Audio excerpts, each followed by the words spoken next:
하나님의 말씀 구약성경 에스겔 46장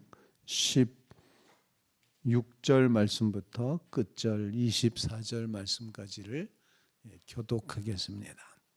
주 여호와께서 이같이 말씀하셨느니라. 군주가 만일 한 아들에게 선물을 준즉 그의 기업이 되어 그 자손에게 속하나니 이는 그 기업을 이어받음이거니와 군주가 만일 그 기업을 한 종에게 선물로 준즉 그 종에게 속하여 희년까지 이르고 그 후에는 군주에게로 돌아갈 것이니 군주의 기업은 그 아들이 이어받을 것임이라. 군주는 백성의 기업을 빼앗아 그 산업에서 쫓아내지 못할지니 군주가 자기 아들에게 기업으로 줄 것은 자기 산업으로만 할 것임이라. 백성이 각각 그 산업을 떠나 흩어지지 않게 할 것이니라. 그 후에 그가 나를 데리고 문곁 통행구를 통하여 북쪽을 향한 제사장의 거룩한 방에 들어가시니 그 방 뒤 서쪽에 한 처소가 있더라. 그가 내게 이르시되 이는 제사장이 속건제와 속죄제 희생 제물을 삶으며 소제 제물을 구울 처소니 그들이 이 성물을 가지고 바깥들에 나가면 백성을 거룩하게 할까 함이니라 하시고 나를 데리고 바깥들로 나가서 나를 뜰 내 구석을 지나가게 하시는데 본즉 그 뜰 매 구석에 또 뜰이 있는데 뜰의 네 구석 안에는 집이 있으니 길이는 40척이요 너비는 30척이라 구석에 네 뜰이 같은 크기며 그 작은 넷들 사방으로 돌아가며 부엌이 있고 그 사방 부엌에 삶는 기구가 설비되었는데 다 같이 그가 내게 이르시되 이는 삶는 부엌이니 성전에서 수종드는 자가 백성의 재물을 여기서 삶을 것이니라 하시더라. 살아계신 하나님의 말씀입니다. 오늘 본문 말씀에는 새로운 공동체를 회복하시기 위해서 에스겔에게 보여주신 아름다운 환상들, 거기서 이제 인자야 하고 데리고 다니시면서 여기저기를 보여주십니다. 성전을 회복하시면서 예배의 자리에 나가게 하시고 또 그 성전에서 일하는 제사장들을 세우라고 말씀하셨고 그리고 성전 주변의 땅들과 성벽을 어떻게 쌓을 것을 말씀하셨고 이제 드디어 예배는 이렇게 드려야 된다는 그런 말씀을 하시는 중에 오늘 본문 말씀에 이제 왕들이 자기의 기업을 어떻게 보호하고 어떻게 이어줘야 되는지에 대한 말씀과 그리고 하나님 앞에 예배 드리기 위해서 필요한 제물들을 삶는 부엌에 대한 말씀을 오늘 이제 하시고 있습니다. 오늘 말씀을 통해서 함께 우리가 이제 묵상하며 기도할 제목을 나눌 수 있기를 바랍니다. 말씀이 기도가 되게 하옵소서 이런 간구를 하게 되는데 오늘 본문 말씀에 보면은 왕으로 표현되는 군주에게 이미 앞장에서 이제 땅을 하나님이 주셨습니다. 기업을 주셨다. 그런데 그 기업은 왕의 군주의 자식에게로 아들에게로는 물려지고 대를 이어가게끔 되어 있습니다. 하지만 왕이 상으로 종들에게 그 땅을 이제 군주의 기업, 왕의 기업을 줬을 때는 신년이 되면은 다시 도로 왕에게로 그 땅이 돌아가야 된다. 이렇게 말하면서 왕은 자기에게 주어진 것을 확장하지도 말고 축소하지도 말아야 된다. 그 백성의 것을 빼앗아서는 안 된다. 그리고 그 백성들이 땅을 빼앗겨서 다른 곳으로 옮겨가도록 해서는 안 된다. 밀어내서는 안 된다. 이런 말씀이 규례로다가 에스겔이 보이는 그런 이제 모습 속에 드러나 있습니다. 이렇게 땅을 기업으로 준다고 하는 이 말씀 속에 우리는 왕일지라도 그가 받은 기업은 하나님의 것임을 반드시 기억해야 된다는 것입니다. 세상에는 이제 왕의 것으로 생각하는 그런 한 이제 그 흐름이 있어 왔습니다. 왕이 하나님을 대신해서 왕이면 하나님이고 왕이 명령하면 사람을 죽이기도 하고 살리기도 하고 빼앗기도 하고 이렇게 하는 것이 세상의 질서라면 하나님께서는 왕일지라도 하나님이 주인이라는 사실을 반드시 인정해야 된다 하는 것입니다.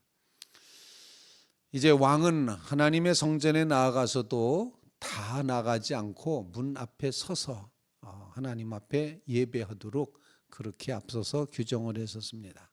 그리고는 왕은 자기가 들어왔던 문으로 다시 돌아가 나가도록 그렇게 이제 표현을 합니다. 즉 왕이 하나님이 아니다라는 그런 아주 우리가 상상하기 어려운 성경만 가지고 있는 놀라운 그런 선언인 것을 보게 됩니다. 그래서 왕에게 기업으로 주었다는 것 자신도 왕도 하나님께로부터 기업을 받아야 되는 그런 존재다. 하나님이 왕이시고 하나님이 모든 것의 주인 되신다라는 사실을 우리에게 일깨워주고 있다는 것입니다. 우리의 삶 가운데 하나님 앞에 올려드리는 기도 제목, 하나님이 주인이십니다 라는 이런 신앙 고백으로 오늘 이 새벽에 하나님 앞에 기도하는 성도들이 되시기를 바랍니다. 군주가 마음대로 휘둘릴 수 있다면 백성의 것 빼앗아서 자기 배를 자꾸 불리지 않겠습니까? 그런데 그것도 금하고 있습니다. 빼앗지 말아라. 그렇다고 축소시키지도 말아라. 하나님께서 주신 왕의 기업은 그대로 그 자손들에게로 그대로 유지되어서 물려져야지 된다. 대대로 하나님이 주인이심을 분명히 깨닫는 그런 역사를 오늘 본문에서 가르쳐 주시는 겁니다.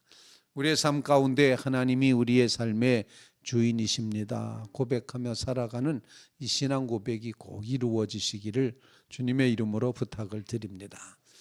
늘 드리는 말씀입니다만 하나님이 주인이십니다 고백하지만 우리의 실제 삶은 그렇지 못하거든요. 늘 내가 적당히 주인이 되어 하나님이 주인인 것처럼 살아가는 그런 모습을 우리가 가지고 있거든요. 그러므로 점점 더 하나님이 주인이심을 깨달아 알면서 하나님이 역사하셔야 됩니다. 하나님이 주셔야 됩니다. 하나님이 주장하셔야 됩니다. 하나님이 우리에게 모든 것의 주인이 되어 주십시오. 이렇게 하나님을 주인으로 모시고 살아가는 믿음의 성도들이 다 되시기를 주님의 이름으로 부탁을 드립니다. 두 번째로 부엌에 대해서 말하고 있는데 오늘 제사장의 부엌에 대해서 먼저 말하고 있습니다. 북쪽문으로 들어갔더니 그 문 안에서 서쪽 방향에 어떤 처소가 있다. 그것이 제사장의 부엌이었다라고 말하고 그 거룩한 곳에서 속건제, 속죄제 제물을 희생제물을 삶고 소제 제물을 구울 처소라 말씀하시면서 그곳은 그 성물을 가지고 밖으로 나갈 수가 없다. 그것을 나가게 되면은 다른 것들을 거룩하게 할까 함이라, 백성을 거룩하게 할까 함이라 하시고 이렇게 20절에 표현하고 있습니다. 하나님의 것을 하나님의 것으로 철저하게 지켜야 되고 보호해야 된다. 거룩을 거룩으로 구별해서 보호해야 된다라는 사실입니다. 여기서 표현되어 있는 이 예배, 속죄제와 속건제와 속죄제, 이 예배는 바로 하나님 앞에 죄를 사하는 그런 이제 제사가 되겠습니다. 속죄제는 자신의 죄를 하는 하나님 앞에 사함받는 그런 의미로 나아간다면은 속건제는 다른 사람의 죄를 대신하여 이렇게 희생하는 것을 속건제물이라 표현합니다. 주님께서 우리의 죄를 대신하여서 속죄제물과 속건제물이 되어 주셨습니다. 우리의 삶 가운데 이처럼 예수 그리스도께서 하나님과 우리 사이를 열어놓으시기 위해서 관계를 회복하시기 위해서 제물 되셨음을 꼭 기억하면서 날 위하여 십자가의 중한 고통 받으사 대신 죽은 주 예수의 사랑하신 은혜요 보배로운 피를 흘려 영영 죽을 죄에서 구속함을 받은 우리 어찌 찬양 안 할까? 우리가 고백한 이 찬양 가사처럼 어찌 찬양 안 할까? 주님의 우리의 죄를 대신하시고 우리의 죄값을 치루신 이 주님의 십자가의 보혈의 능력을 꼭 기억하면서 구별되어 살아가야 된다는 사실. 구별된다는 것은 하나님과 우리 사이를 구분할 뿐만 아니라 하나님과 우리 사이를 올바르게 세워가는 것입니다. 하나님 앞에 이처럼 올바른 관계를 맺게 해 주시옵소서. 십자가 은혜를 주신 주님을 높여 찬양하며 살아가게 하옵소서. 그런 간구를 주님 앞에 올리며, 제사장의 부엌에서는 제사장들만 먹게 돼 있고 그 음식은, 그 삶은 모든 것들은 바깥으로 나가면 안 되었다. 하나님의 것으로 구별해야 된다. 이 예배는 정말 속죄하는 예물이고 대신 드려지는 예물이었다. 이런 사실을 기억하면서 주님의 십자가 은혜를 다시 한번 이 새벽에 기억하며, 주님 날 위하여 십자가를 지신 주님의 사랑을 기억하며, 구속받은 우리가 어찌 찬양 안 하겠습니까? 주님 높여 찬양하며 살아가는 믿음의 성도들 꼭 되시기를 주님의 이름으로 부탁을 드립니다. 세 번째로다는 이제 네 모퉁이에 있는 네 개의 부엌을, 사방 부엌을 말씀하고 있습니다. 오늘 본문 말씀에 이제 21절 나를 데리고 바깥들로 나가서 나를 뜰 네 구석을 지나게 하시는데, 본즉 그 뜰 매 구석에 또 뜰이 있는데 뜰의 네 구석 안에 집이 있으니 길이는 40척이요 너비는 30척이라 구석의 네 뜰이 같은 크기이며, 그 작은 네 뜰 사방에 돌아가며 부엌이 있고 그 사방 부엌에 삶는 기구가 설비되어 있는데, 그가 내게 이르시되 이는 삶는 부엌이니 성전에서 수종드는 자가 백성의 재물을 여기서 먹을지니라. 이렇게 표현을 하고 있습니다. 오늘 본문에 드디어 먹는다 이런 표현이 이제 나오고 있습니다. 먹는 사람들을 우리는 식구라고 이렇게 표현을 하죠.